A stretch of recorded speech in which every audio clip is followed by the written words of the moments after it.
കാർഷിക കേരളത്തിൻ്റെ സാംസ്കാരിക പാരമ്പര്യത്തിൽ വേരൂന്നിയ കൃഷി സമ്പ്രദായമാണ് പൊക്കാളി നെൽകൃഷി. തികച്ചും പരിസ്ഥിതി സൗഹാർദ്ദവും ജൈവികവുമായ ഈ കൃഷിരീതി നമുക്ക് സുസ്ഥിരതവും സുരക്ഷിതവും പോഷകമൂല്യമേറിയതുമായ ഭക്ഷ്യോൽപാദനം ഉറപ്പു നൽകുന്നുണ്ട്.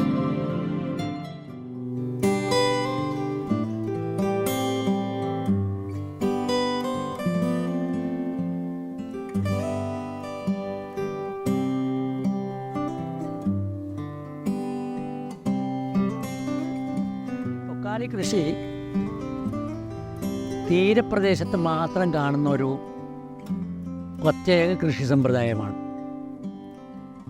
അത് നമ്മുടെ നാടനല്ല. നാടൻ എന്നുള്ളതുകൊണ്ട് ഞാൻ ഉദ്ദേശിക്കുന്നത് അത് കേരളീയമായ ഒരിനം അല്ല. സാധാരണഗതിയിൽ നമ്മൾ വിചാരിക്കുന്നത് വെള്ളപ്പൊക്കത്തിൽ ഒരുപാട് വിത്തുകൾ ഒഴുകി വരാറുണ്ട്. അപ്പോൾ ഈ തീരപ്രദേശത്ത് നിങ്ങൾ നോക്കുകയാണെങ്കിൽ കാണാം, തെങ്ങ്, നെല്ല്, ഇത് രണ്ടെണ്ണമാണ് ഏറ്റവും കൂടുതൽ. അപ്പോൾ അത് രണ്ടിൻ്റെയും വിത്ത് വിതരണം നടന്നത് വെള്ളത്തിലൂടെയാണെന്നാണ് കണക്കാക്കുന്നത്. അങ്ങനെ ഈ പ്രദേശം എല്ലാം തന്നെ നമുക്ക് ഈ രണ്ട് കാര്യങ്ങൾ വളരെ ഭംഗിയായിട്ട് കാണാൻ പറ്റും. തെങ്ങ് കൃഷിയും കാണും, നെൽകൃഷിയും കാണും.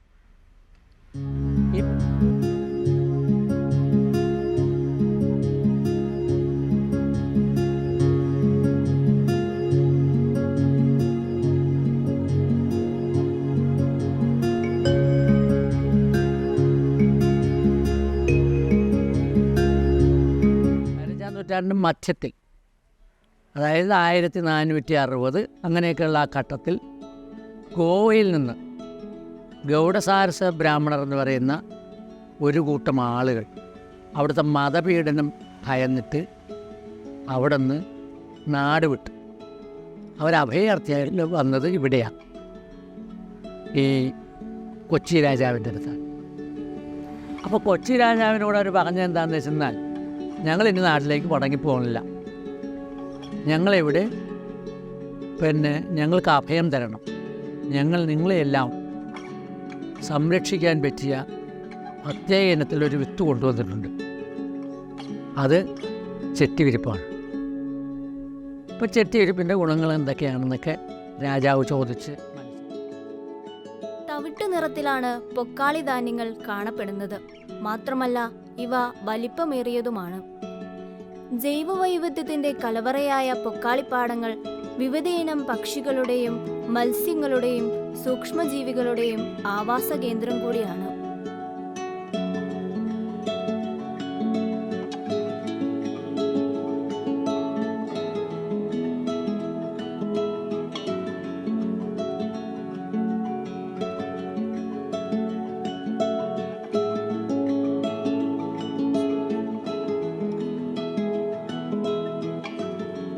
ഏപ്രിൽ പകുതിയോടെ പൊക്കാളി കൃഷിക്ക് വേണ്ടിയുള്ള പ്രവർത്തനങ്ങൾ ആരംഭിക്കും. വേലിയേറ്റ സമയത്ത് കായലിലെ വെള്ളം നിലങ്ങളിലേക്ക് കയറുന്നത് തടയുവാനായി ചിറകൾ ബലപ്പെടുത്തുന്നു.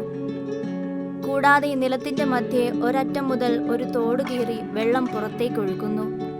വേലിയിറക്ക സമയത്ത് വെള്ളം മുഴുവൻ കായലിലേക്ക് തുറന്നുവിടുന്നു. തുടർന്ന് തുമ്പുകൾ അടയ്ക്കുന്നു. എന്നാൽ ഇന്ന് പമ്പ് സെറ്റുകളാണ് ഈ പ്രക്രിയയ്ക്ക് ഉപയോഗിക്കുന്നത്. വിത്ത് ഈ കൊല്ലം നമ്മൾ കൊയ്യുന്ന നെല്ലില്ല, അത് കുടഞ്ഞെടുക്കും. ഈ നിലത്ത് കുട്ടിക്കണ്ട് കുടഞ്ഞെടുത്തിട്ടാണ് വിത്ത് ശേഖരിക്കുന്നത്. ആ വിത്ത് ശതവ് പറ്റാൻ പറ്റില്ല. അതാണ് വിധിക്കുന്നതിന് മുമ്പ് തന്നെ വിത്തെടുക്കുന്നതിൻ്റെ കാര്യം. അത് ഈ ഉതിരി നെല്ലിന് അതെടുത്ത് നമ്മൾ ഭദ്രമായിട്ട് കാറ്റുപിടിപ്പിച്ച് വെക്കും. പിറ്റേ ദിവസം നമ്മൾ പിറ്റേ കൊല്ലം ആ മഴയുടെ നമുക്ക് വിതക്കാനാകുമ്പോൾ അതെടുത്തിട്ട് നല്ലോണം പേറ്റി അതിൻ്റെ പതിരെല്ലാം കളഞ്ഞ് വെള്ളത്തിടും. ഒരു ദിവസം 24 മണിക്കൂറാണ് എൻ്റെ കണക്ക്. ഒരു ദിവസം വെള്ളത്തിടും. പിറ്റേ ദിവസം ആ ഇടുന്ന ടൈം ആകുമ്പോൾ പിറ്റേ ദിവസം എടുത്തിട്ട് വാരി വെക്കും. വാരി വെച്ച് അതിൻ്റെ ജലാംശം പോയി കഴിയുമ്പോൾ നമ്മൾ ഈ പഴയ രീതി എന്ന് പറഞ്ഞാൽ തെങ്ങിൻ്റെ ഓല കൊണ്ട് മുടഞ്ഞാണ് കൊട്ടുണ്ടാക്കുന്നത്. ഇപ്പം അതില്ലല്ലോ. അപ്പോൾ പ്ലാസ്റ്റിക് കിറ്റിൽ കെട്ടിയിടും. ചാക്കിൽ സിമെൻറ്റ് ചാക്ക് പോലത്തെ ചാക്കിൽ കെട്ടിയിടും. 3 ദിവസം കഴിയുമ്പോൾ നമുക്കത് വിതക്കാനായിട്ടുള്ള ഒരു പാകമായി വരും. വേറെ ഓടാൻ തുടങ്ങും. അത് ഒരു ദിവസം കൂടി നിൽക്കുമെങ്കിൽ അത്ര നല്ല. 4 ദിവസം ആക്കുമെങ്കിൽ പിന്നെ ഒരു നല്ലോണം കിട്ടും. അതുകൊണ്ട് വന്നിട്ട് നമ്മൾ ഇത് കിളച്ച് ഇതേപോലെ സൈഡെല്ലാം വെട്ടി കിളച്ച് വെയിൽ കൊണ്ട് ഇതുപോലെ കട്ട പൊടിഞ്ഞ് കഴിയുമ്പോഴാണ് മഴ കൊണ്ട് ഈ ഉപ്പിൻ്റെ ജലാംശം പോയി കിട്ടുന്നത്. എന്നാലേ ഇത് പിടിക്കുള്ളൂ.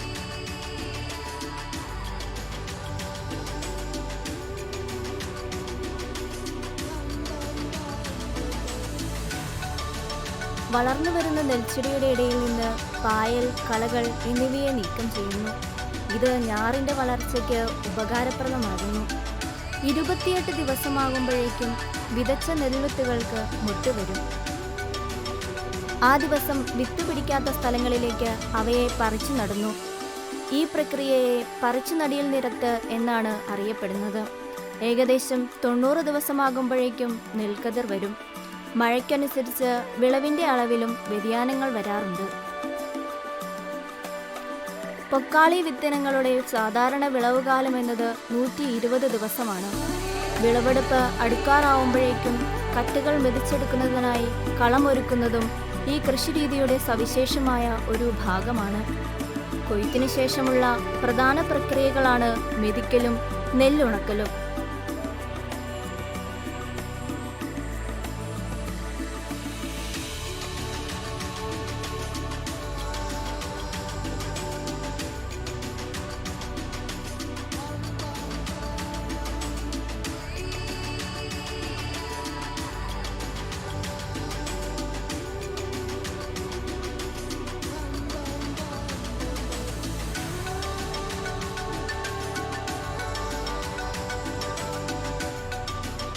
അടുത്ത കൃഷി ഉപ്പുവെള്ളത്തിൽ വളരുന്ന ചെമ്മീനാണ്.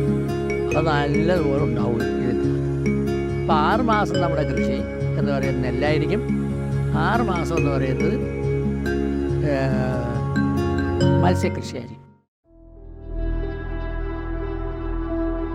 എന്നാൽ ഇന്ന് നോക്കിയാൽ കാണാം 24,000 ഹെക്ടറിൽ നിന്ന് 1000 ഹെക്ടറിലേക്ക് കുറഞ്ഞിരിക്കുകയാണ് കൃഷിഭൂമിയുടെ അളവ്. തൊഴിൽ ദുരിതങ്ങളും കുറഞ്ഞ വരുമാനവുമാണ് പ്രധാന സങ്കീർണതകളിൽ വരുന്നത്. പൊക്കാളിയേക്കാൾ മികച്ച വരുമാനം ലഭിക്കുന്ന മത്സ്യകൃഷിയും ഒരു ഭീഷണിയായി നിലനിൽക്കുന്നു.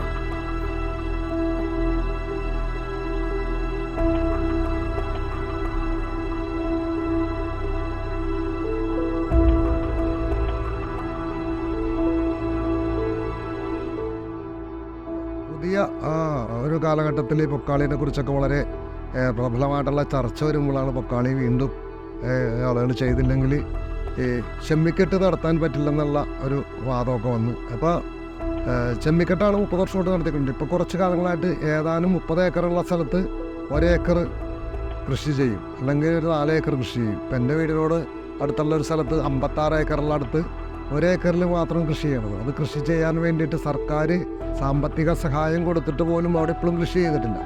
അങ്ങനെ ഏക്കർ കണക്കിനുള്ള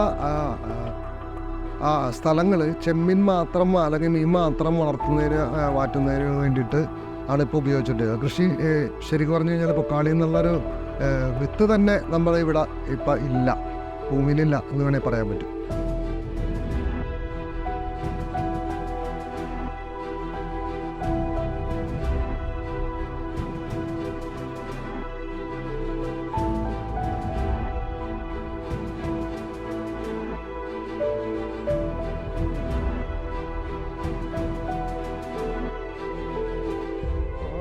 ഇപ്പോഴത്തെ വിപണി എന്ന് പറയുന്നത് പൊക്കാളി അരിക്ക് 160 രൂപ മുതൽ 200 രൂപ വരെ വിലയുണ്ട്. പൊക്കാളി അരി അന്താരാഷ്ട്രത്തിൽ തന്നെ ജൈവ പൊക്കാളിയാണ്, ജൈവ സർട്ടിഫിക്കേഷൻ ഉള്ളതാണ്. അപ്പോൾ അത് നഷ്ടപ്പെടുത്തി കളയുന്നത് നമ്മളുടെ കേരള സർക്കാരിൻ്റെ പിടിപ്പുകളാണ് ഞാൻ പറയുന്നത്. കേരള സർക്കാരിന് യാതൊരു ഇതുമില്ല. മറ്റു തരത്തിൽ പോകുന്ന ഇപ്പോൾ ഒരു 40,000 ഏക്കർ ഭൂമി ഉണ്ട്. തൃശ്ശൂർ ഒന്നരമാണ്, പിന്നെ എറണാകുളം, ആലപ്പുഴ ഈ ജില്ലയിലാണ് 40,000 ഏക്കർ ഈ തീരദേശത്ത് ഒതുങ്ങി കിടക്കുന്ന ഭൂമിയാണുള്ളത്. ഇത് സംരക്ഷിക്കാൻ സർക്കാരിനോട് പറ്റുന്നില്ല. ഈ കൃഷി ചെയ്യുന്ന സ്ഥലങ്ങളിൽ യഥാർത്ഥത്തിൽ ആ കൃഷി കഴിഞ്ഞാൽ പിന്നെ അവിടെ മത്സ്യകൃഷി സാധ്യമാണ്. പൊക്കാളി നെല്ല് കൊയ്ത് കഴിഞ്ഞാൽ അവിടെ മത്സ്യം വളരും. അത് മത്സ്യവും വലിയ വരുമാനമാണ്. പക്ഷേ ഇപ്പോൾ സംഭവിക്കുന്നത് നെൽകൃഷി ആർക്കും വേണ്ട, മത്സ്യകൃഷി മാത്രം മതി. ഒരു കിലോ നെല്ലിന് 28 രൂപയാണ് തരുന്നത്, 1 കിലോ പൊക്കാളിപ്പാടിക്ക്. അതേസമയം മറ്റ് നെൽകൃഷിക്ക് സർക്കാർ സബ്സിഡി കൊടുക്കുന്നുണ്ട്. അതായത് ഫെർട്ടിലൈസർ സബ്സിഡി ഉണ്ട്, പെസ്റ്റിസൈഡ്സിൻ്റെ സബ്സിഡി ഉണ്ട്, അതേപോലെ ഇറിഗേറ്റഡ് വാട്ടർ ഉണ്ട്. ഇത് 3 പൊക്കാളി കൃഷിക്ക് ആവശ്യമില്ല. അതുകൊണ്ട് ആ സബ്സിഡി കൊടുക്കാത്ത സാഹചര്യത്തിൽ പൊക്കാളിക്ക് കുറച്ചുകൂടി നല്ല വില കൊടുത്ത് ഗവൺമെൻറ് സംഭരിക്കണം, മെച്ചപ്പെട്ട വില കൊടുത്ത് അതാണ് അതിൻ്റെ ഒരു സൊല്യൂഷൻ. രണ്ട്, ഈ ഗവൺമെൻറ് ഇതിനെ പ്രോത്സാഹിപ്പിക്കുന്ന മറ്റ് പ്രോജക്ട്സുകൾ കൊണ്ടുവരണം. പിന്നെ ഇതുപോലുള്ള റിട്ടൈനിങ് ബണ്ട് അതിൻ്റെ മറ്റ് ഇൻഫ്രാസ്ട്രക്ചർ പ്രൊവൈഡ് ചെയ്യണം, ഫാം റോഡ്സ് പ്രൊവൈഡ് ചെയ്യണം. അതൊക്കെ വന്നാൽ കുറേ കൂടി ആദായകരമാകും. സുസ്ഥിരമായ ഭക്ഷ്യോൽപാദനത്തിനും പ്രകൃതിയുടെ സന്തുലിതാവസ്ഥയ്ക്കും ഉത്തമമായൊരു കാർഷിക സമ്പ്രദായമാണ് പൊക്കാളി നെൽകൃഷി. അതിനാൽ പ്രകൃതിയെ സംരക്ഷിച്ച് പ്രകൃതിയോട് ചേർന്ന് ഇതിനെ മുന്നോട്ട് കൊണ്ടുപോകാൻ നമുക്ക് പരിശ്രമിക്കാം.